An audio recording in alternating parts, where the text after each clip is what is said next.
So to set a clear bridge for all my listeners that may be coming from K through 12 or higher ed, what are three strengths from your teaching and your curriculum background that transfer directly into corporate L&D, and how do you translate each one into business language leaders can understand? That is a great question. If you're in the field of education, you have a deep understanding for any amount of years. You're going to get an understanding of just how people learn. And yes, we could go into all the theories, the various models, and adult learning versus K-12, and those are definitely worth pursuing and educating yourself on. But those skills are really easily transferable. So whether you're teaching little ones or you're teaching adults who have been doing doing their job for many years, it really doesn't matter. It's just understanding that you know, just human learning in general. Um, their motivations may be different, and the way your tone may be different, and the way you give them information.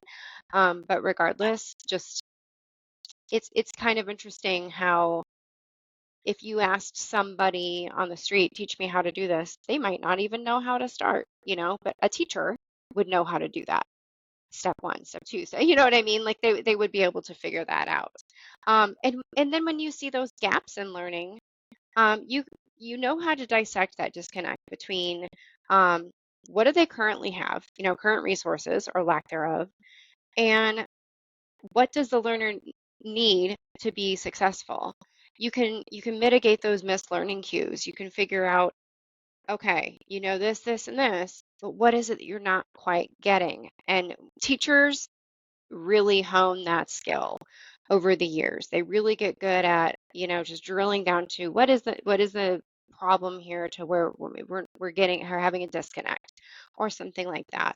So that's a huge part of an instructional designer's role. It's a huge part of a teacher's role. So that really is an easy connection as well. Right. And the Being third able thing I to would bridge say that gap. is Right. that teachers know how to get creative. Yeah, exactly. Um, also, teachers know how to get creative. They know Hmm. how to look at how does a learner work? How do they think? What are their processes? Um, and taking that time to give a thoughtful process to align something that aligns with their workflow, aligns with the best method for conveying information to them. What does the learner need, and how do they need it?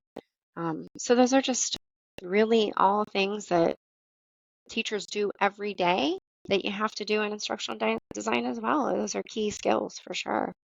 Right.